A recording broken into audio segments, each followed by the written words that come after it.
isso. Ó, eu sempre fico ansioso, então pensando em vocês e em mim, eu imprimi aqui o que é o conteúdo do nosso curso, tá? Então essa primeira parte da introdução, que é discipulado, ou é no curso de liderança que teve, ou na escola dominical. Isso aqui já aconteceu. Eu dividi assim, ensino, prática e devoção. Basicamente o nosso discipulado funciona nisso aqui, porque é a maneira que eu vejo que Jesus fez, né? Você lê principalmente o primeiro capítulo de Marcos, você vai ver que Jesus chama os discípulos para serem pescadores de homens, e aí imediatamente ele ensina, depois ele cura as pessoas, ele tem contato com as pessoas, e depois ele se retira para orar. Você vai ver que esse tripé fica indo para frente e para trás o tempo todo no ministério de Jesus. Aí, em determinado momento, ele ensina e ele fala para os discípulos: agora vocês vão de 2 em 2 pregar o evangelho. Aí eles voltam e aí Jesus fala: agora vocês vão curar as pessoas, vão expelir demônios, etc, etc. E aí depois você vê Jesus sempre se retirando ou levando um ou dois discípulos para algum lugar para orar. Então, a vida de Jesus está baseada nisso, e é isso que a gente precisa entender. Só que, traduzindo isso, a questão do ensino, eu coloquei como tendo 3 partes. Aqueles que estão aprendendo a andar, que é exatamente o que a gente vai fazer aqui em outubro, novembro e dezembro. São 3 assuntos aí que a gente precisa tratar com relação a isso. Depois, a gente vai falar com relação àqueles que já estão andando. Então, por exemplo, a gente vai falar sobre caráter cristão, né? Quem é você, qual é o comportamento adequado, qual é a doutrina. Depois a gente vai falar sobre a questão da personalidade, aquilo que até no domingo de manhã eu fiz referência, né? A gente precisa saber qual é a nossa personalidade para entender quais são os nossos potenciais. E um tema que precisa também ser tratado é a questão de hábitos e tentações. Como que eu faço para vencer um hábito que eu tenho há tantos anos e eu nunca consegui? Já orei, já fiz jejum, já fui ungido, já fiz campanha do descarrego e não consigo abandonar isso. Então a gente vai tratar dessas coisas para tentar entender isso. O nosso papel vai ser sempre o de não dar as respostas fáceis. Aquela resposta do leia mais a Bíblia e faça mais oração não cabe dentro do discipulado. Por quê? Porque isso eu já sei. Eu preciso que alguém me ajude a dar um passo mais concreto com relação à minha fé. Como que eu faço para crescer na fé, pastor? Ora mais. Verdade, com certeza, se eu orar mais eu vou crescer. Mas como que eu oro mais? Será que se eu ficar mais horas orando vai resolver o problema? Ou será que eu teria que ser mais profundo naquilo que eu vou dizer a Deus? Percebe que existe uma diferença nesse sentido? Aí depois, a última parte do ensino, eu coloquei como corra com cavalos. Então você está aprendendo a andar, depois você está andando e agora você vai correr com cavalos, né? E aí a gente vai tratar de 3 coisas: desenvolver a sua visão, missão e valores pessoal. Aí você fala: mas isso não é coisa de empresa? Mais ou menos é. Mas se você não sabe qual é a visão da sua vida, qual é a sua missão específica e quais são os seus valores, você vai ficar andando de um lado para outro, como a Bíblia diz, né? Por todo vento de doutrina. Uma hora você está querendo fazer uma coisa, outra hora você está querendo fazer outra. Depois a gente vai elaborar um plano ministerial a partir dos dons espirituais. Quais são os seus dons? Você já sabe? Se você não sabe, você precisa descobrir. A gente vai ajudar você a descobrir e elaborar um plano a partir disso, né? Então eu sou um professor, tá? Você é um professor, tenho dom para isso? Tenho. Então agora você vai estabelecer um desenvolvimento ministerial na igreja a partir disso, e quem sabe até fora da igreja. Porque talvez você diga assim: olha, eu sou um professor, mas eu vou dar só aula na escola dominical? Ué, daqui a pouco você pode estar dando aula num curso interdenominacional para parar de ficar criticando os pentecostais e falar assim para ele: eu vou ensinar aqui para vocês algumas coisas. Se vocês quiserem usar, tudo bem, senão... Visão. A minha visão é que as igrejas de Bauru têm um bom ensino. Nossa, mas é muito amplo. Depende, se for para 30 anos não é tão amplo assim, fica até pequeno, né? Se for para amanhã ainda é muita coisa. E depois a gente vai falar sobre a questão da plenitude do Espírito, que não é nada necessariamente assim avançado, mas são questões que a gente precisa conversar.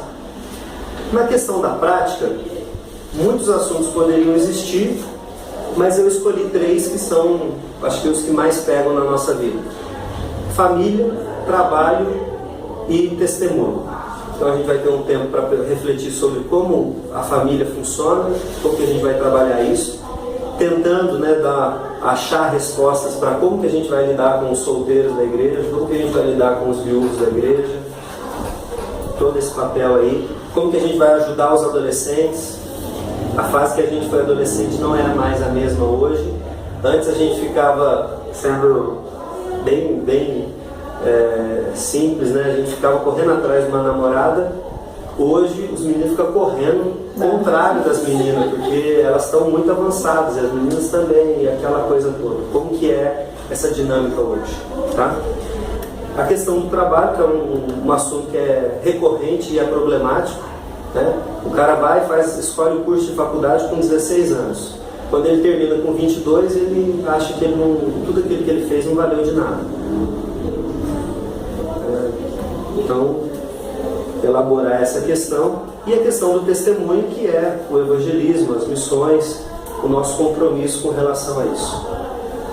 E a parte da devoção, eu dividi entre oração e leitura bíblica, que eu acho que por mais que a gente fale sobre isso, a gente é muito raso, né? Então, a gente precisa ler a Bíblia e tal. É lógico que precisa. É importante ler a Bíblia durante um ano? É essencial. Mas por que tem gente que continua lendo a Bíblia 1, 2, 3 vezes e continua falando que não entende nada? Né? Outra coisa, onde está o versículo que diz leia a Bíblia? Não existe. O que a Bíblia diz é medita nesse livro dia e noite. Medita é diferente de ler. Como que a gente medita? Tem que responder. Depois a gente vai falar sobre disciplinas espirituais, que são as questões lá de jejum, comunhão, adoração, estudo, simplicidade, silêncio. Mas isso não é coisa de católico? Não. Muito das respostas do porquê que a gente sofre tanto hoje está em ter deixado essas coisas que não são da igreja católica, são da igreja cristã, para trás. Nós abandonamos e aí a gente perdeu o referencial de muita coisa. E depois a gente vai falar sobre a questão de ser um mentor, e junto com isso a gente vai dar alguns passos para aconselhamento. Mas eu não acho que eu tenho dom de aconselhamento. Tudo bem, mas alguns princípios de aconselhamento são essenciais para o nosso desenvolvimento como discipuladores e para ajudar as pessoas. Você colocou aqui a terceira idade? Dentro da família, a ideia é a gente... A questão da aposentadoria. Isso. Então, essa questão, às vezes fica bem difícil da gente encaixar. Opa! Entra aí, fica à vontade. Tem algumas coisas que ficam bem difíceis da gente encaixar. Onde a gente põe, né? Se a gente coloca na família, se a gente coloca no aconselhamento, mas é na prática de trabalho, serviço. Sim. E pós-serviço. Isso. Tá? A gente vai tratando desses assuntos e isso vai emergir também no meio do caminho aí. No meio do caminho, vai ser um livro ótimo. Essa fase. Saiu mesmo um livro novo agora sobre essa questão. Bom, como eu falei, isso aqui é só para você ter um vislumbre do que é que vai acontecer. Você fala, mas é muita coisa. A gente só vai fazer um encontrozinho de 3 horinhas só. Poderia ser tanto mais. Um pouquinho só por mês até chegar lá no final disso aqui. Então, a gente vai passar agora para o que é o nosso assunto de hoje. Eu falei dos outros assuntos e não falei. A gente vai falar hoje sobre o que é o novo nascimento. No mês que vem, a gente vai falar sobre os aspectos essenciais do Evangelho, que a gente também pode chamar de cosmovisão. Qual é a nossa cosmovisão? E por fim, a gente vai trabalhar o histórico religioso da pessoa e batalha espiritual, essas coisas. Então, por quê? Porque a gente vai tratar disso esse ano. Porque eu entendo que isso aqui talvez seja o mínimo do que você precisa saber para a gente começar a fazer isso ano que vem. Mas todo mundo que eu vou, a pessoa que eu vou discipular, será que ela tem essas questões assim? Nós temos que ter, né? Talvez não, mas é importante você saber, porque daqui a pouco ela vai perguntar uma coisa ou outra e você precisa ter uma base para responder. Eu brinquei que eu ia fazer um contrato, que vocês iam assinar e tudo mais, mas verbalmente a gente vai precisar ter um contrato. O nosso contrato é o quê? Desses 3 encontros, de participar deles. Pode ser que você não venha na quinta ou na próxima vez, mas vai vir no sábado. E no grupo onde você já está, seja ele grupo pequeno, ou a sociedade interna, ou a escola dominical, você vai pensar, não é que você vai definir isso, mas você vai pensar em um nome, pelo menos, para o nosso próximo encontro você trazer esse nome de alguém assim, olha, eu lá no meu grupo tenho fulano de tal, eu acho que ele é uma pessoa que eu gostaria de... Oi. Isso aqui é uma... A Bruna nova? Pode ficar. Chegou atrasada, né? Cheguei, já começa. Pode ficar, pessoal. Não fica bravo, Não, viu? fica aqui. Professor. Não vou ficar dessa vez. Então você vai pensar nessa pessoa, vai trazer esse nome no nosso próximo encontro, para até o fim do ano a gente orar a respeito disso, para no ano que vem você se aproximar dela e falar, olha, eu gostaria, estou fazendo parte do movimento discipulado da igreja, gostaria de propor para você os nossos encontros e tal. E aí, eu até falei isso, o pessoal acha estranho, mas a gente vai fazer igual o psicólogo mesmo. Quando você vai no psicólogo, você chega lá e ele fala pra você, ele te ouve, né? Tá. Aí na hora que termina a primeira sessão, ele fala assim pra você, olha, a gente vai se encontrar 2 vezes por semana, durante 3 meses, depois a gente vai passar a se encontrar 1 vez por semana, o valor é tanto, e vai ser de tal hora, eu vou te passar a tarefa, você vai fazer isso, vai fazer aquilo, e esse é o nosso contrato. Tudo bem? Tudo bem. Você aperta a mão, fechou. Ali você tem o contrato estabelecido. A gente vai fazer isso com a pessoa. Porque senão a gente chega e fala assim, eu queria te acompanhar no discipulado. Quanto tempo? Não sei, vamos ver o que dá aí. Mas o que a gente vai fazer? Como que vai ser isso? Né? Então a gente vai elaborar isso antes para poder chegar na pessoa. Falar, olha, a gente vai estudar Marcos, e Marcos tem 16 capítulos. Né? Então a gente vai fazer 8 encontros. 8 encontros, 2 meses, e aí depois disso, se você gostar, a gente pode estudar Efésios, mais 6 encontros. Tudo bem? Vai dar aí entre tudo isso que a gente vai fazer, isso aí vai dar 6 meses. Então, 6 meses, cada 15 dias a gente vai se encontrar, vai discutir isso. Aí a gente vai ter umas tarefinhas para passar para a pessoa, de leitura bíblica, porque senão não adianta, né? Eu encontro com ele 15 dias, ele lê, depois ele não lê mais nada. E aí a gente vai trabalhando essas coisas para poder combinar com a pessoa o nosso, até para a gente poder fazer uma avaliação. Será que a gente está crescendo? Será que não está? E terminando esses 3 encontros nossos, eu gostaria que você ficasse muito à vontade de chegar e dizer, olha, eu gostaria que eu fosse, posso continuar fazendo o curso, mas eu gostaria de ser discipulado primeiro, para ver como é, e depois eu faria com a outra pessoa. Ótimo, vai ser um prazer também, mesmo que a gente faça isso aqui aos poucos, tá? Porque talvez a gente nunca foi discipulado, então a gente não tem referência nenhuma do que é, de como isso funciona, né?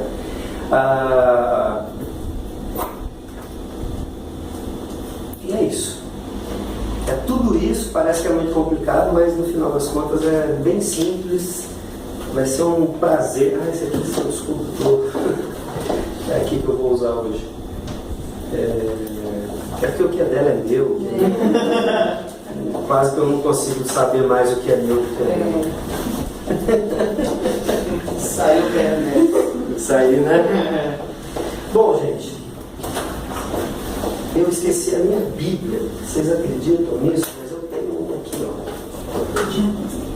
Na verdade, eu não esqueci, ela está dentro do carro, né? O carro está aqui? Tá vendo? Por isso que Salomão fala: quem achou uma esposa, achou um tesouro. Eu até sabe que precisa. Gente, agora a coisa vai ficar séria. Então, se vocês quiserem tomar uma água e um café, pode tomar. E aí a gente vai começar aqui o nosso encontro mesmo. Quer tomar uma água? Quer tomar um café? Tá tudo bem? Já está preparado? Então vamos lá. Aí a gente vai usar essa folhinha aqui, tá bom? Então, o que significa novo nascimento? Essa é a resposta que a gente vai procurar hoje, tá? Eu vou colocar uma situação aqui para vocês. Tá aí na folhinha, mas eu vou colocar aqui. Imagine que chegou uma família na nossa igreja com as seguintes características. Madiel já sabe, ninguém responde, né? O pai, ele cresceu num lar evangélico, tem um conhecimento relativo da palavra de Deus e é um empresário que o seu grande objetivo nesse momento é se aposentar bem. E o critério que ele usa com as pessoas, seja na igreja ou seja na família dele, é o mesmo critério que ele usa com as pessoas no mercado de trabalho. Então assim, é útil? Não é útil, descarto. A mãe é uma mulher simpática, gentil, aparentemente disposta a ajudar as pessoas e principalmente trabalhar na sociedade interna. Porém, na primeira visita que o pastor fez na casa dela, ela falou mal de todo mundo da igreja antiga. Tem um filho mais velho. Esse filho mais velho já está na faculdade. Ele foi sempre aquele menino da igreja, bonzinho, criado ali na escola dominical. Só que agora que ele foi para a faculdade, ele está descobrindo uma nova cosmovisão, uma nova maneira de ver o mundo e os prazeres que vêm acompanhados com isso lá na faculdade. A gente tem a filha do meio também, que é uma menina adolescente, que ela não é bonita, só que ela se arruma de modo provocante. E ela parece isolada da família, o interesse dela pela igreja é muito pequeno, mesmo que ela tenha sido criada dentro da igreja. E o ponto é que os interesses dela hoje são muito mais com os amigos de fora, com as coisas que tem aí da adolescência, do que com qualquer relação com a igreja. E tem uma filhinha menor, que ainda é criança, ela gosta da igreja, mas ela, aparentemente, talvez até por ser criança, não demonstra ter entendido muita coisa sobre o Evangelho.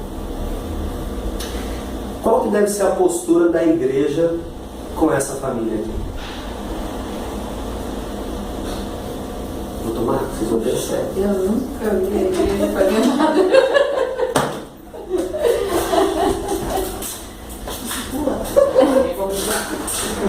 Eu nunca vi.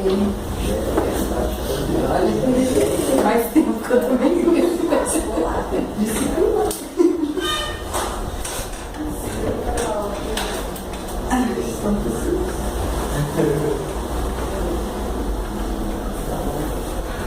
Gente, a gente tá na escola do Pro grupo.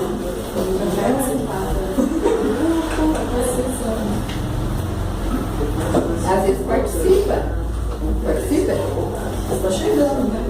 Ah, estão chegando. E aí, gente, vocês resolveram o caso da família aí?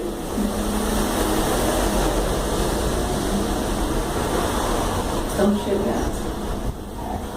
Mas às vezes a gente vê famílias assim que já chegaram faz tempo. E a igreja não fez nada. Gente, qualquer semelhança é mera coincidência. E aí, o que vocês acham que a igreja deveria fazer com uma família dessa? Discipula, né? Ah, essa é a resposta certa, né? Ela Como? me contou. Como?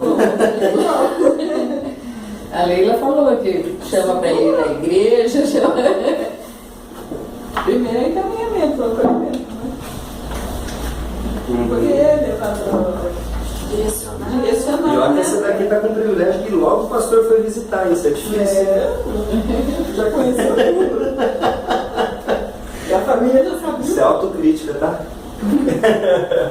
E aí, gente, como que vocês acham que a gente deveria lidar? Acolhendo, visitando. E aí a gente se pega pensando que na verdade isso não é uma situação hipotética, né? Que já acontece muito. E aí a pergunta é, a pessoa chega desse jeito, já faz bastante tempo que ela está, e o que aconteceu com a vida dela até agora? Isso me entristece. Nada. Essa é a grande questão, o grande dilema que a gente tem no discipulado. Por quê? Primeiro, a gente precisa entender que as pessoas, elas são... elas precisam ser tratadas como especiais, como indivíduos, para a gente poder ajudar ela nas potencialidades, para a gente ajudar ela nas dificuldades. E a nossa maior tarefa aqui é não tratar todo mundo com uma receitinha pronta, né? Então, assim, tentei colocar algumas características especiais, mas talvez a gente tenha famílias aqui que, na verdade, a mãe é que está agindo como pai, né? Esse perfil, ele pode variar, né?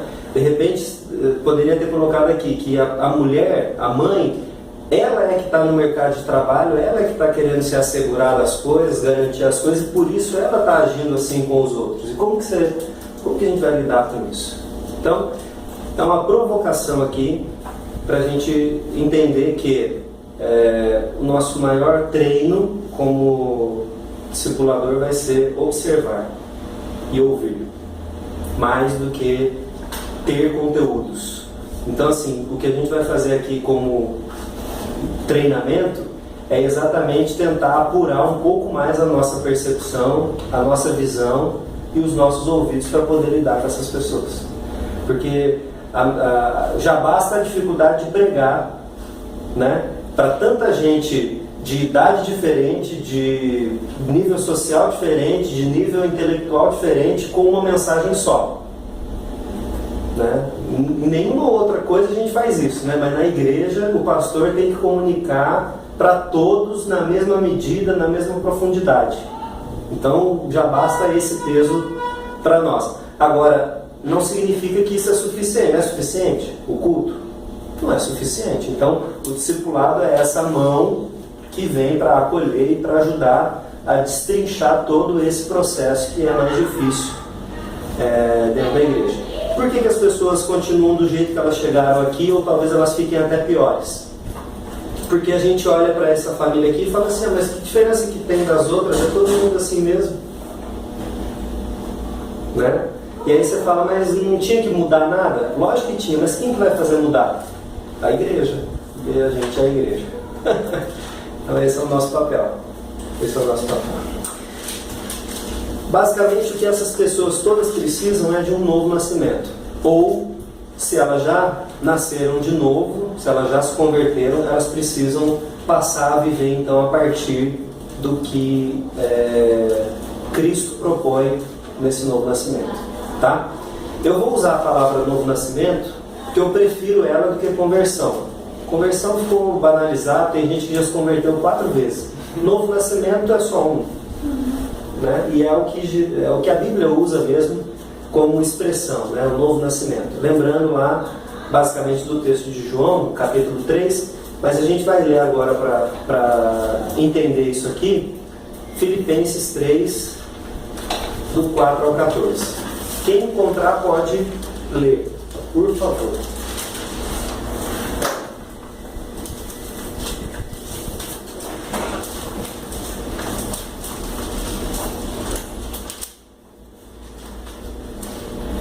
Bem que eu poderia confiar Se qualquer outro pensa que pode confiar na carne, eu ainda mais. Circuncidado ao 8º dia, da linhagem de Israel, da tribo de Benjamim, hebreu de hebreus, quanto à lei, fariseu, quanto ao zelo, perseguidor da igreja, quanto à justiça que ama a lei, irrepreensível. Mas o que para mim era lucro, isto considerei perda por causa de Cristo.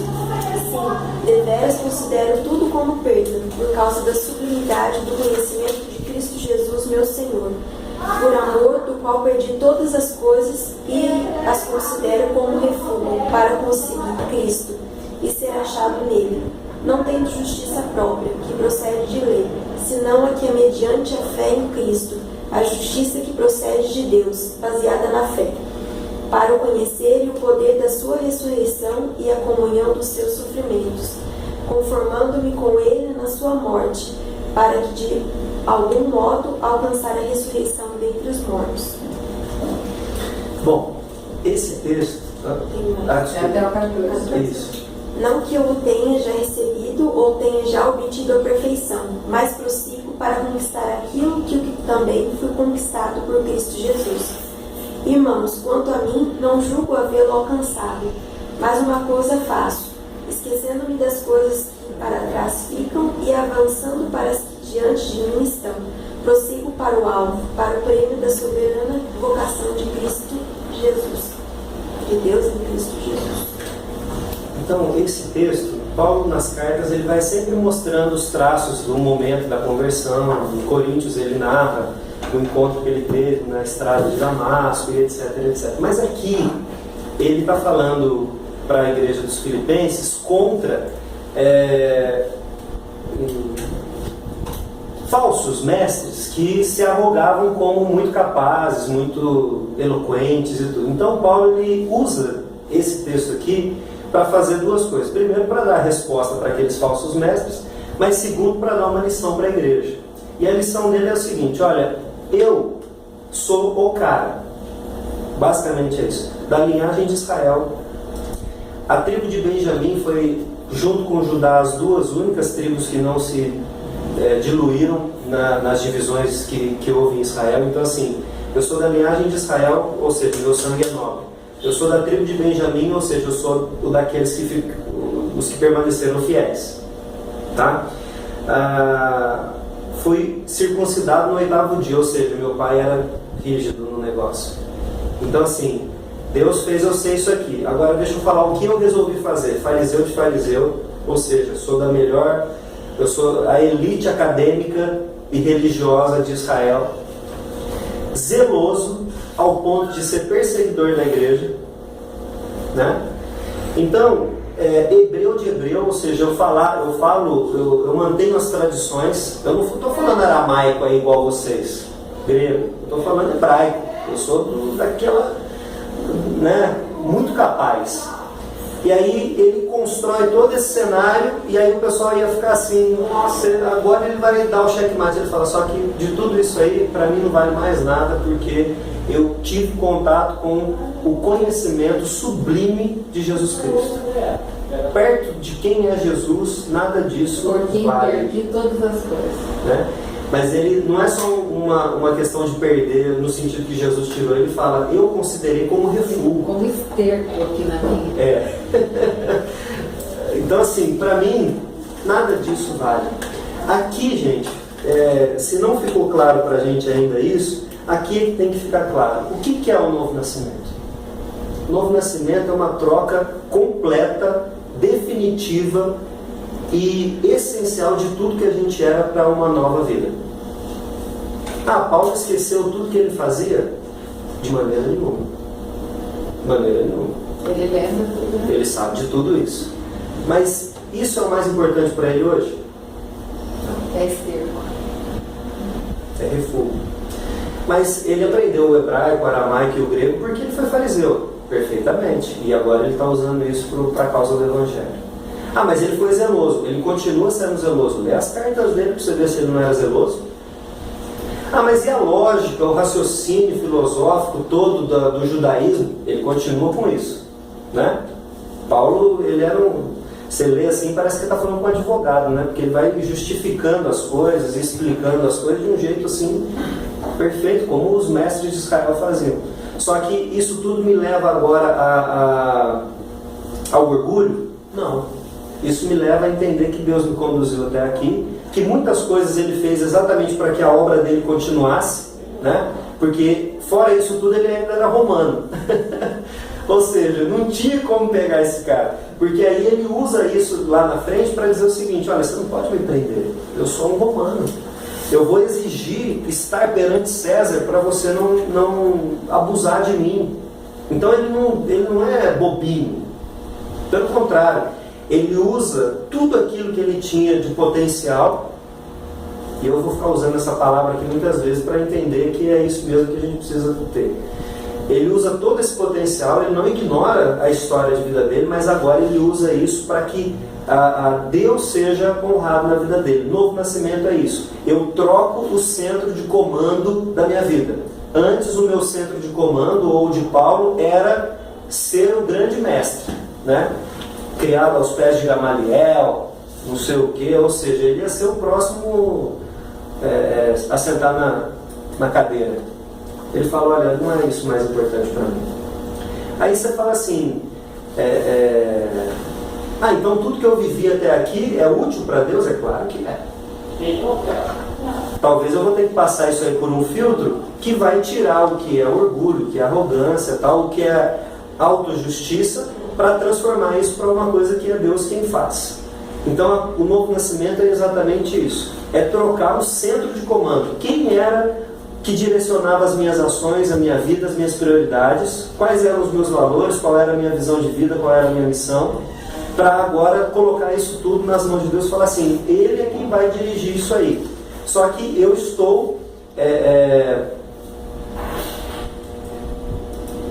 trabalhando junto, vamos dizer assim. Estou trabalhando junto. Deus está me conduzindo, Ele vai me direcionar, mas eu estou trabalhando junto com Ele nessa construção, né?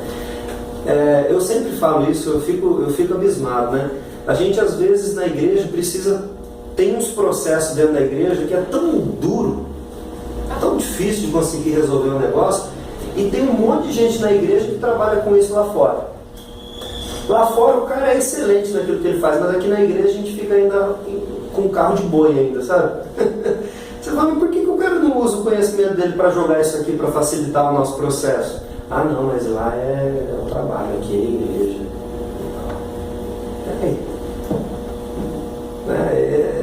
Às vezes tem uma dificuldade com relação a isso.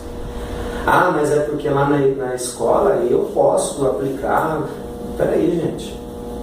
Se você considera que você não pode aplicar aqui dentro, você não vai poder aplicar lá fora também. Você é um novo nascido, você não vive. Aqui eu tenho um novo nascimento, lá fora eu vivo do jeito antigo. Ah, pastor, mas o velho homem está aí. Ele está aí para ser morto mesmo. Então, se a gente não está matando ele, o nosso problema está nisso aí. Então, as minhas potencialidades são transformadas para aquilo que vai ser para o reino de Deus. Ok? Não significa que a gente vai fazer aquela transição óbvia, né? Eu era um médico, ganhava dinheiro, agora eu vou ser um médico missionário. Só isso.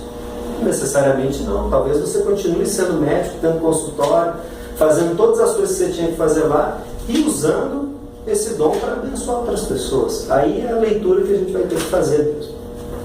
Por que é importante a gente falar do novo nascimento?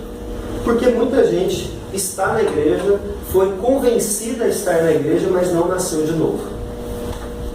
Como que a gente sabe se a pessoa nasceu de novo? Se essa transformação aconteceu. Mais ou menos o nosso testemunho é assim: ah, eu era ladrão, era homossexual, era adúltero, e agora eu vim para a igreja e parei com tudo isso. Eu vou te responder o seguinte: se você for para o budismo, você também vai parar com isso. Se você for para o testemunho de Jeová, você vai parar com isso e mais um monte de outras coisas. Qual é a diferença que o cristianismo faz na vida das pessoas? Se for só parar de ter hábitos ruins, vai ser judeu, porque judeu é muito melhor do que cristão nesse aspecto. O que o cristianismo faz que nenhuma outra religião pode fazer é transformar o coração rebelde do homem em um coração amável para Deus. É isso que a gente precisa ter consciência. Quando a gente chega para a pessoa e fala, você precisa se converter porque Deus é bom, Ele vai te dar as coisas, a gente está vendendo Deus. E vendendo muito mal pago. A gente deveria chegar para a pessoa e falar, olha, eu estou apresentando o Evangelho para você porque eu era uma pessoa rebelde contra Deus e isso se manifestava em roubar, matar e destruir. Igualzinho o diabo, né? Mas Deus, através de Jesus, transformou a minha razão de ser, você pode dar o nome que você quiser, a essência da minha vida, o meu coração, e agora eu que era contrário a Ele passei a ser favorável. E Ele tem me ensinado o que é isso. E aí, como eu estou nesse relacionamento de amor, então agora eu amo a igreja, porque é a noiva de Cristo, eu amo as pessoas que eram meus inimigos, porque Deus não odeia você, então eu também não posso odiar. As prioridades de Deus passaram a ser as minhas prioridades. Está dando para entender o ponto?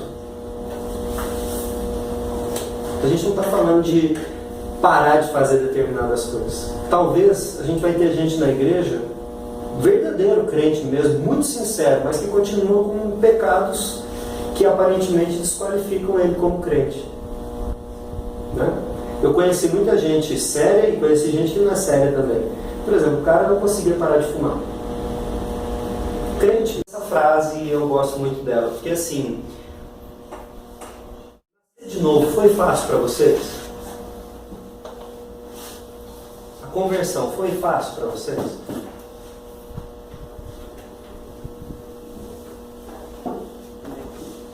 Não? Por que não, Matheus? Não, assim, não foi porque, assim, acho que, no meu ponto de vista, as coisas mais difíceis de você abrir mão são aquelas que não são tão recriminadas assim pelas pessoas. Assim, não são tão criticadas. Não, isso, que isso? Por que você vai largar a mão disso? Não está prejudicando ninguém. Do ponto de vista, não está prejudicando você também. Então, por quê? Né? Mas você sempre tem você sempre vai perceber pela palavra um âmbito muito mais profundo de que uma coisa não é só prejudicial pelo fato de não ser visto bem socialmente, mas também porque pode se tornar uma coisa que domina você, te torna prioridade para você, torna uma coisa assim que não dá espaço para Deus na sua vida. Então aí você vê que realmente não é bom para você, né? Acho que as pessoas têm uma opinião de que isso é leve, isso é tranquilo. Tá vendo como que o Magdiel falou de novo o que a gente tinha dito? Não é uma questão do que eu faço. É uma questão que o meu coração tem um outro domínio. Tem outra coisa que está me dominando. Então, nascer de novo significa romper com essas coisas, cortar essas coisas que me ligam a isso para ter uma outra ligação. Porque assim, às vezes a gente... até coloquei o texto aqui, o Paul Washer, o pastor americano que ficou bem conhecido aí por causa da internet, ele tem um texto que ele fala o seguinte: a gente gasta milhões e milhões na igreja tentando doutrinar os bodes para que eles tenham atitudes de ovelha. Sendo que, na verdade, se tornar ovelha não é uma ação nossa, é uma ação do Espírito. Então, assim, a gente pode até ensinar o bode a ser uma ovelha, colocar a roupinha nele, fazer ele ficar sentadinho no banco, mas ele vai continuar sendo bode. Para ele se tornar ovelha, Deus é que precisa ir lá e tocar na vida dele. A pergunta é, como Deus toca na vida das pessoas? De inúmeras maneiras, mas ele colocou uma regra e é na regra que a gente... As exceções tudo bem, Deus faz o que ele quiser, mas a gente age a partir da regra. E a regra é, eu vou lá e prego para essa pessoa dizendo o seguinte: você sabia que você é um bode? Você sabia que o jeito que você está agindo, o modo que você pensa, tudo isso aí que você demonstra, diz que você é um bode? Isso significa que você precisa de Jesus para ser ovelha, né? E aí, o problema que eu vejo é o seguinte na igreja, pensando naquela família lá que eu coloquei no início. Talvez a gente chegue para o pai e fale assim: você precisa parar de agir com as pessoas como se elas fossem objeto. Biblicamente isso está correto? Sim, tá.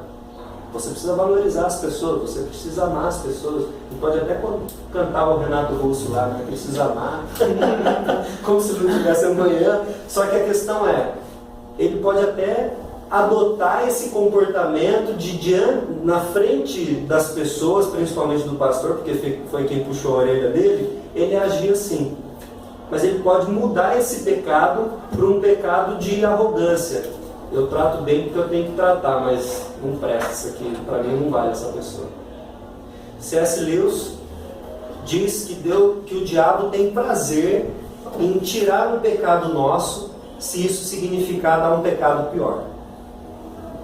Colocando nesse exemplo prático, o diabo pode até te ajudar a não desdenhar das pessoas aqui, se ele te der o orgulho por causa disso. Um detalhe que o pessoal fala assim, não, o diabo não é tão feio como pinta, né?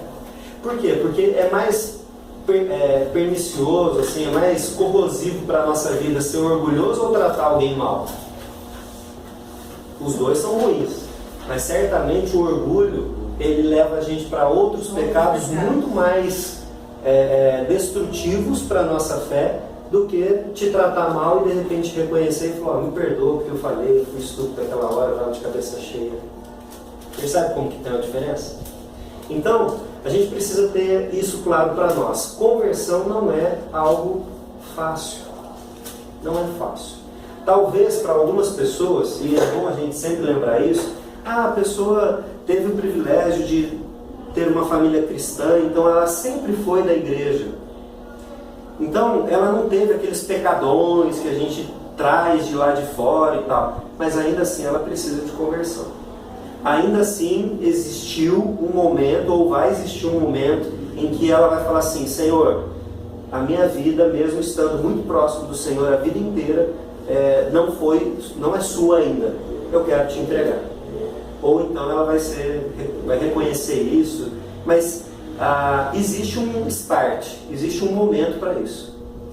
Eu sempre falo, né, na época da conversão, que eu achava que eu era convertido, mas não era, depois que eu fui ser, o pessoal anotava na Bíblia a data e a hora da conversão. Normalmente isso era quando acontecia o quê?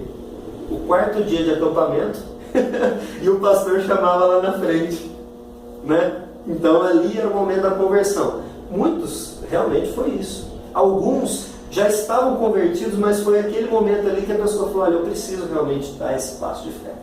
E para outros, ir ali na frente foi o que despertou assim, nossa, será que eu não preciso refletir sobre isso? Né? Agora, para a grande maioria, ou para uma boa porcentagem desse pessoal aí, era a oportunidade de ir no próximo acampamento e ir lá na frente de novo. Normalmente era o culto da fogueira, na última noite, e aí o pastor fazia o apelo depois daquela mensagem bem melosa mesmo. Né? Então, ainda hoje, tem essa ideia, eu preciso ir lá na frente e tal. Mas converter, esse start da conversão, começa no momento em que eu olho para mim e falo, mas o que eu estou fazendo da minha vida? O que Jesus pode fazer da minha vida? E aí a gente começa esse processo. Eu diria que conversão não é um evento, é o processo inteiro da nossa vida, porque a vida inteira a gente está sendo convertido, né? Como eu disse aqui, talvez dando passo para a santificação. Exatamente. É porque a gente trata disso diferente, separado para ficar didático, né? Conversão, regeneração, santificação. Mas a nossa vida inteira é um processo, porque vira e mexe eu me vejo rebelde contra Deus. O que eu preciso? Converter aquilo ali numa outra maneira de ser. Então, a gente vai lidar com as pessoas e as pessoas estão com essa mesma dificuldade que a própria nossa. E talvez a gente chegue para conversar com alguma pessoa que está há muito tempo na igreja e a gente vai ficar abismado e falar assim, nossa, mas você não é convertido? Essa atitude não é uma atitude que a gente possa ter. Tá? A gente tem que estar preparado para poder ter essa conversa com a pessoa, expor isso muito claramente para a pessoa e ficar tranquilo com relação a isso, né? E Deus há de dar a oportunidade para nós das pessoas chegarem e falar sendo sinceros conosco. Olha, eu não tenho certeza disso ainda. E vai ser a grande oportunidade da nossa vida ajudar a pessoa nesse processo. Tá? A gente não está falando aqui da gente sair daqui, pegar os muçulmanos lá do Afeganistão para fazer isso com eles. A gente está falando nesse primeiro momento de fazer isso com aqueles que estão aqui dentro da nossa igreja. Que talvez sejam oficiais, que talvez sejam professores, que talvez sejam pessoas que a gente viu aí, eu não, né? Porque faz pouco tempo que eu estou aqui, mas pessoas que vocês viram nascer, crescer e estão aí a vida inteira. Tá? Então, esse entendimento precisa ficar claro para nós. Sobre o ponto aí da conversão, eu coloquei várias coisas e a gente não vai ter tempo de tratar todas elas. Tá? Então aí tem a base bíblica da questão da conversão, é a conversa de Jesus com Nicodemos, vocês lembram lá? Ele chega, o senhor é um mestre, e Jesus fala, olha, vamos parar com bobeira? O negócio é o seguinte, você precisa nascer de novo. Mas como que eu sendo velho vou nascer de novo? E aí Jesus vai falar, olha, a gente nasce de novo pelo Espírito Santo. O ponto aqui que é importante a gente destacar é que nascer de novo significa que essa pessoa vai precisar ter um novo conjunto de ensinos. Porque às vezes a pessoa vem para a igreja, se converte e a gente não ajuda, não ensina ela um novo... Sumiu a palavra? Assim, vamos colocar, né, em termos ilustrativos. É como se a pessoa virasse um bebê de novo. Ela se converteu, então ela virou um bebê de novo. Só que ela é um bebê que fuma, bebe, se prostitui e faz outras coisas. Nem todo mundo, mas vamos imaginar que só para ilustrar seja isso. Então a gente vai precisar ensinar para esse bebê como ele deve comer. Mas a igreja precisa ensinar sobre a alimentação? Será que precisa ou não? Não, estou falando de alimento mesmo, assim. Faz parte. Porque se eu não ensino para a pessoa que comer, isso já pode ter discussão, né? Se eu não ensino para a pessoa que comer muito sal, comer muita gordura vai fazer mal para a vida dela, eu também não estou ajudando. Então assim, eu preciso ensinar ela a comer, a falar, a andar, a pensar, a agir. Mas isso é doutrinar? Você pode até chamar disso. A questão é, eu preciso ensinar para ela o que é o Evangelho, que ela não sabe. Então, de repente, a gente não ensina isso, vai acostumando com a pessoa aí, e amanhã a gente tem um presbítero que nasceu de novo, mas continua sendo um bebê espiritualmente. O que vai acontecer? Toda reunião do conselho vai ser sofrível. A igreja vai sofrer? Vai. A família desse cara vai sofrer? Vai. Os novos membros vão sofrer? Se eles ficarem aqui, vão. Porque é capaz que eles nem fiquem.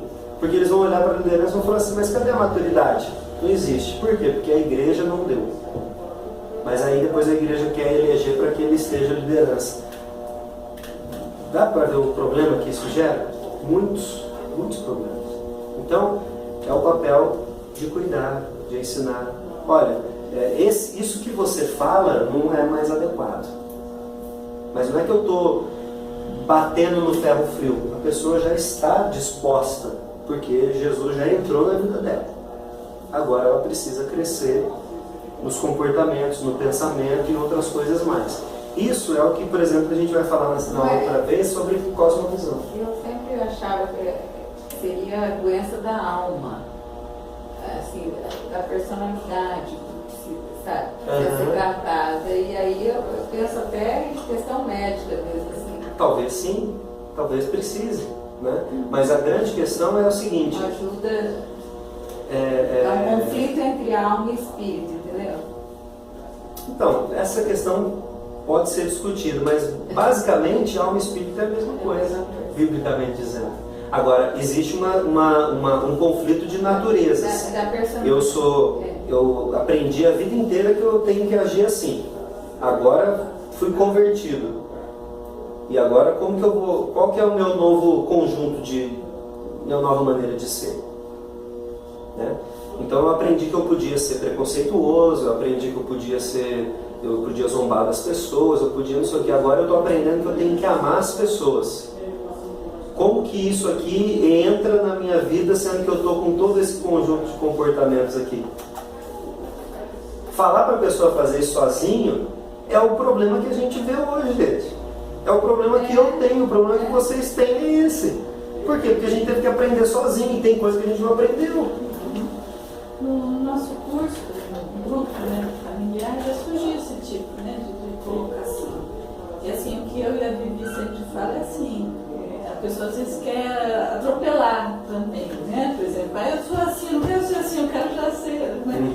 Aí a gente fala, calma, vocês estão começando, né? Nós estamos estudando junto. Isso aqui que nós estamos fazendo, né, o grupo familiar, é para isso, é para você ir aprendendo, né, aos pouquinhos, você vai chegar lá. Mas mais do que isso, é a gente dizer para a pessoa, olha, você está incomodado com isso? Ótimo, que bom que você está incomodado com isso. Só que assim, eu entendo que às vezes a pessoa está querendo por ela resolver o negócio, né? Então, a questão é você expor para a pessoa não só o novo comportamento, mas o porquê que ela precisa agir daquele jeito.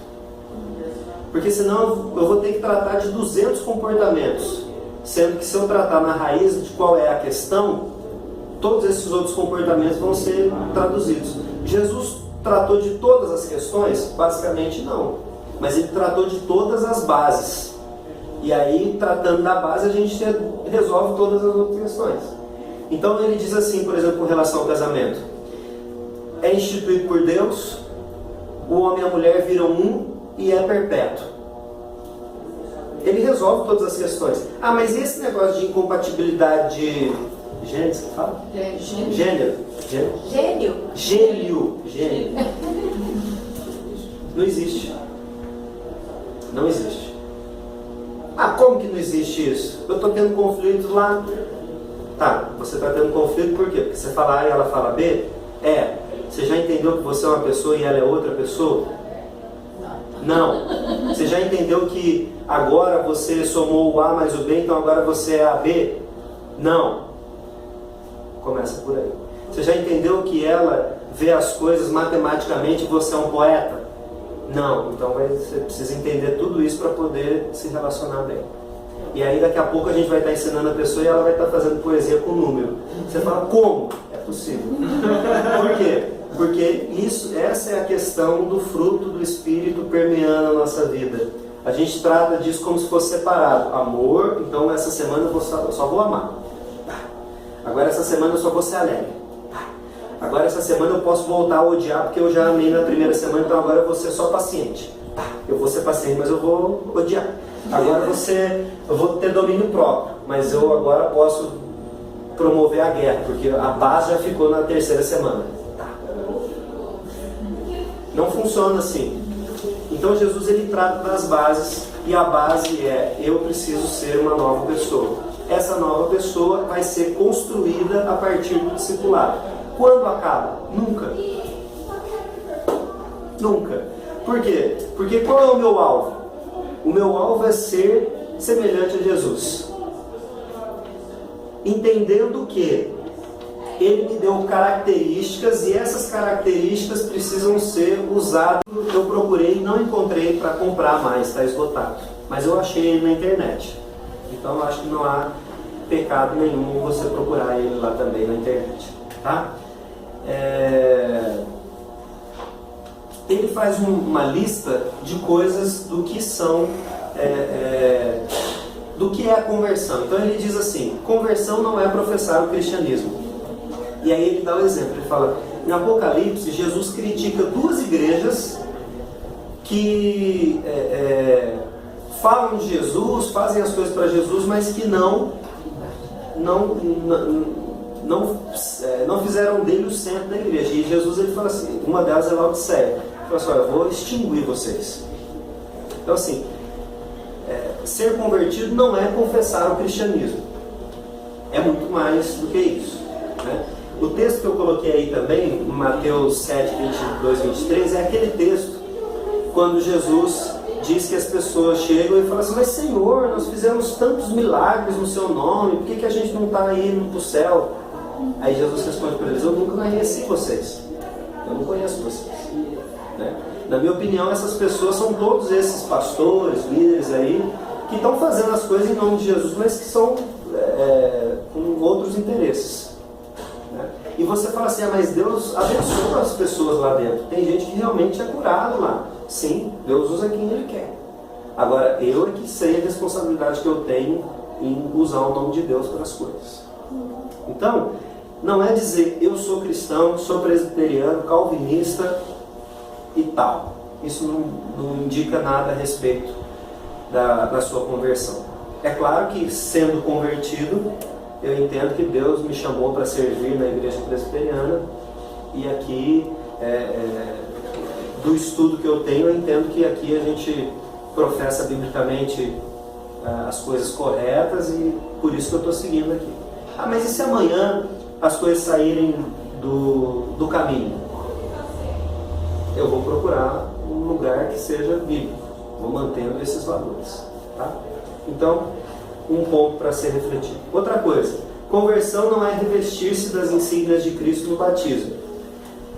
Até comentei isso, que às vezes os pais, né, principalmente, eles ficam muito aflitos quando os filhos chegam na fase adulta e não fazem o batismo. Né? Antes a gente tinha mais isso, parece, né? O cara estava chegando com 18 anos, os pais ficavam apavorados, porque se ele passasse dos 18 sem se tornar membro, ele ia ser tirado do rol da igreja. Ficava aflito com isso. Passar pelo rito do batismo ali, necessariamente não significa que a pessoa é convertida. É lógico que se ela é convertida, aquela situação ali tem muito mais valor. Mas não é porque jogou um pouquinho de água lá em mim que a coisa está funcionando. Né? Inclusive a gente é bem econômico nesse aspecto, né? Talvez se fosse num rio aí o pessoal pudesse, né? Mas não adianta a quantidade de água. A questão é, meu coração foi transformado? Se não foi, vai ser simplesmente um ritual. E quando a gente acaba as classes de novos membros, a gente sempre tem esse cuidado de conversar com as pessoas, né? Como está a sua vida? Você está entendendo isso, aquilo? Mas mesmo assim não tem como a gente abrir o coração da pessoa e ir lá e examinar, né?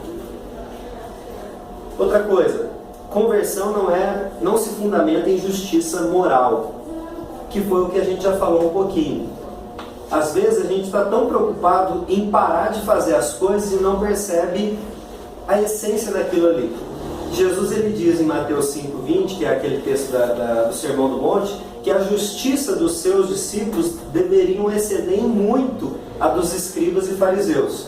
Gente, humanamente falando, não dá.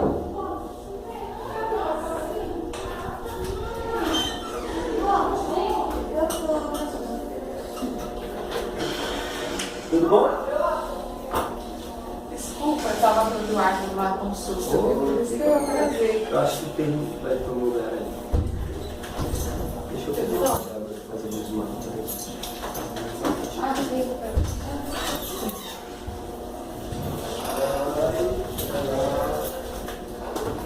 E como que ele está?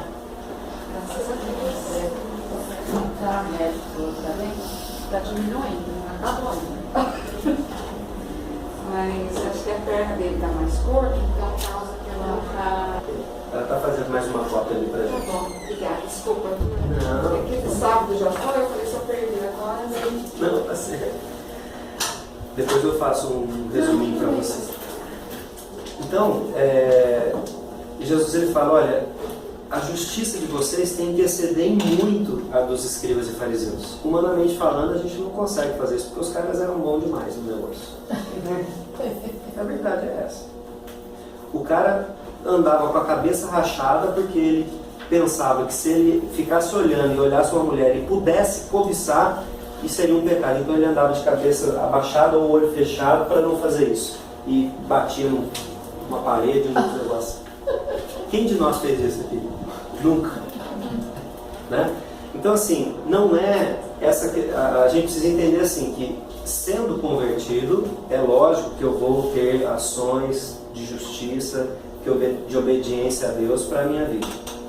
Mas, se eu falar, eu vou conquistar pelo meu próprio braço isso, não vai valer de nada. Muitas pessoas têm essa dificuldade, né? O dia que eu ficar é de criar, não discípulos de Jesus, mas um monte de hipócrita. Porque a pessoa vai agir do jeito que a gente estabeleceu na nossa frente. A hora que ela sair daqui, ela age do jeito que ela está acostumada. Ela não foi transformada, ela foi domesticada, vamos dizer assim. Ela aprendeu um truque novo. O truque é, na nossa frente você não fala palavrão, você não age assim, você não age assado, mas aí a pessoa sai lá fora, ela continua sofrendo. Aí alguém vai perguntar para ela, é bom mesmo esse negócio de Jesus? É bom mesmo ser crente? Você me indica mesmo ser assim? A pessoa vai falar, então, claro, mas ela aqui mesmo não sabe, não tem convicção disso. Às vezes a igreja faz mais isso do que o discípulo, né? Principalmente do púlpito, né? Que a gente diz, a gente tem que agir assim, assim. E aí a pessoa talvez não entenda, quem está sentado, não entenda que ela pode chegar para a liderança e falar assim, olha, mas eu não consigo agir como vocês estão falando. E aí a gente vai dizer, então vamos te ajudar a fazer isso. Ela ouve e fala assim, eu tenho que dar um jeito de fazer, sozinho. E aí ela vai mascarar o negócio. E é por isso que a gente tem muita gente na igreja com tempo e tal, e o evangelho parece que não funciona na vida dessa pessoa. Jesus fala que veio dar uma vida abundante para nós. Você chega para a pessoa e fala, sua vida pode ser descrita como uma vida abundante? Seja sincero. De vez em quando. Não é de vez em quando que Jesus veio fazer isso na nossa vida. Por que não é abundante? Porque não teve abertura para lidar com essas coisas. Então, a igreja, o discipulado, né, vamos dizer assim, ele propõe esse espaço onde a pessoa pode expor realmente aquilo que ela está vivendo. E nesse ambiente que é seguro, né, não é um negócio do padre lá do confessionário, não, mas é um ambiente seguro, ela vai expor isso e ali a gente vai ter condições de lidar com as coisas. Se a gente chega e só bate, ela vai agir da maneira... É mais ou menos a Leila tem mais know-how para falar disso do que eu, mas assim, é igual filho, né? Criança, a gente está ensinando ela. Então na frente do pai ela é um anjo, porque o pai bate, corrige e tal. Ela vai para a escola, ela vira aquele de chifre de rabo, porque lá o pai não está. Então ela aprendeu um novo comportamento? Não, ela aprendeu a mascarar aquele negócio. Agora, se o pai também for muito complacente, não, mas é assim mesmo, criança é assim, nossa, é muito difícil, vai acontecer o quê? Ele vai ser chifrudo nos dois lugares, na escola e na igreja, e em casa. O que o pai tem que fazer nesse sentido? Vamos dizer assim, entender essa situação e ensinar um repertório novo, né? Obrigado. E ensinar um repertório novo, porque senão ela só vai ser quietinha na hora que você estiver na frente dela. O outro momento, já veio com essa anotação da Raíssa, tá? Eu esqueci. Então, não é fundamentado na justiça moral. Outra coisa, a conversão não consiste numa conformidade exterior às normas de piedade. Foi basicamente o que eu já falei aqui, né? Às vezes a gente está ensinando as pessoas a fazer as coisas sem o entendimento. Eu lembro que quando minha família foi para a igreja, tinha um presbítero que acompanhava a nossa família. E eu orava igualzinho ele, mas eu não entendia nada do que era que eu estava falando. Não entendia nada, mas eu orava igual.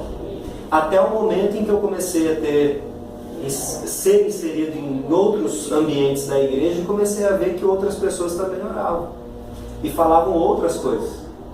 Aí até o momento em que você descobre que você pode fazer a sua própria oração, que você não precisa repetir a oração do outro. Mas por muito tempo eu orei coisas que eu nem sei. Espero que Deus nem atenda, porque se ele atender eu nem sei o que é. O Espírito Santo, ele muda. Os gemidos inexpressíveis. Eu acho que a maior maior parte dessas orações o Espírito falava: Pai, perdoa porque ele não sabe o que diz.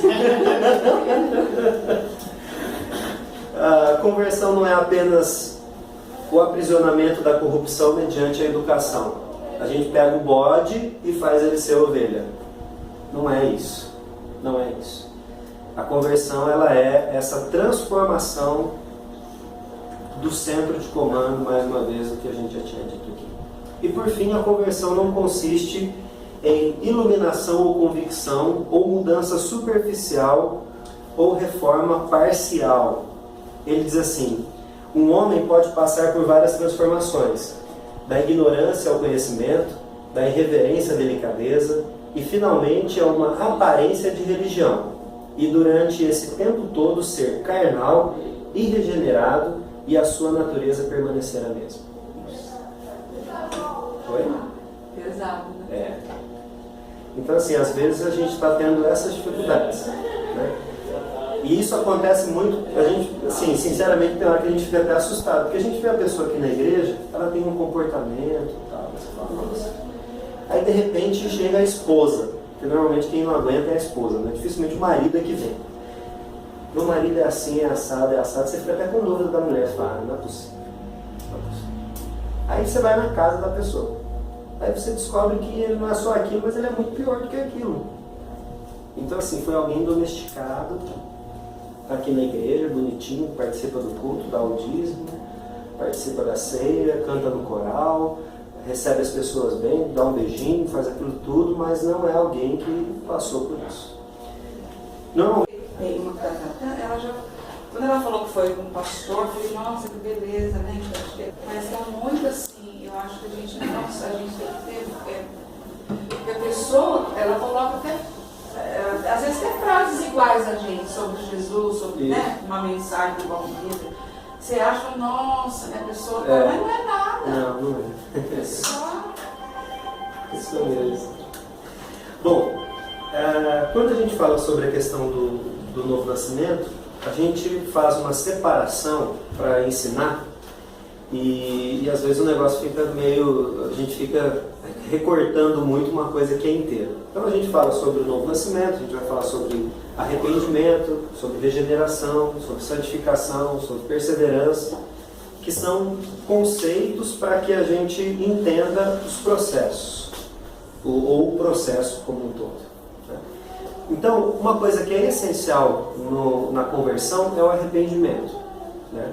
Tem uma frase aí do Tim Keller, logo na sequência, que diz assim: portanto, arrependimento é confessar as coisas das quais você depende, além de Deus, né? Portanto, arrependimento é confessar as coisas das quais você depende, além de Deus, para ter esperança, sentido e segurança. Isso significa que precisamos nos arrepender não só dos erros, como trair e mentir, mas também das motivações de nossas boas ações. Ou seja, precisamos romper com o nosso plano de autossalvação. Como assim? Aqui que chega no ponto para a gente começar a entender que arrependimento não significa só parar de fazer coisas erradas, né? mas Focar ter o interesse de fazer. Por que eu faço coisas boas? Né? Aí a gente sempre volta, né? A gente acha que espírita é isso, né? Mas não é. Tem outras coisas no espiritismo. Mas assim, a gente acha que assim, não, o cara tem que... O espírita está fazendo para merecer, né? E a gente às vezes não faz o exame. E esse é o ponto aqui, gente, de tudo que a gente está falando. É examinar o seguinte: será que eu também não faço boas ações para merecer a Deus? Será que eu ainda estou nesse processo de me relacionar com Deus assim, ó, quando eu sou bonzinho, na semana que eu não pequei, aí eu estou muito bom com Deus? Como o filho, como o filho que quer um presente do pai, uma criança. Eu vou fazer porque... E às vezes a gente ainda está se relacionando com Deus nessa medida. Olha, essa semana eu vim no culto, eu dei o dízimo adiantado, então essa semana está tudo bem comigo, com Deus e tal. Aí de repente, aí você está assim, né? Aí de repente acontece alguma coisa, você vai lá e dá aquele pecadão lá, que é aquele que você está acostumado, faz 50 anos que você pede perdão e continua pecando aí. Aí você vai lá para o fundo do buraco. Aí você fala, nossa, então eu não presto, eu não sou salvo, tudo que eu acho que eu acredito é mentira, porque se eu fosse salvo mesmo eu não ia cair nesses pecados mais. Vocês nunca pensaram isso? Todo mundo pensa. Não? Que bom! Não em ser salvo, não. Penso assim. Mas eu estou abaixo do nível. Mas não sei o quê. A gente ainda se relaciona com Deus na forma do Mas mérito. por que não muda? Por que não consegue? Por que continua? Uhum. Essa é a minha questão. Uhum. Que eu acho que. E de muita gente, eu vejo no nosso grupo lá, as pessoas falando, eu não quero fazer isso e faço de novo, né? Uhum. Existe uma medida disso que é boa. É a minha reflexão da minha vida, né? A Santa Ceia, nesse sentido, ela resolve um aspecto para nós, porque o texto bíblico diz que examine-se, pois, o homem. Vamos parar nesse ponto aqui. Quando eu me examinar, eu vou me ver como pecador, como insuficiente. Falar, não posso. Não posso participar da ceia. Por quê? Porque eu sou pecador, eu penso errado, eu falo errado, eu tenho motivações erradas, e o ponto para nós mais difícil é desprezar alguém. Está vendo como que o problema não é falar? O problema é do coração. Então aqui, ó, eu não mudo só o que eu estou externamente, eu mudo aquilo que está lá dentro. E por que eu tenho essa necessidade absurda de me engrandecer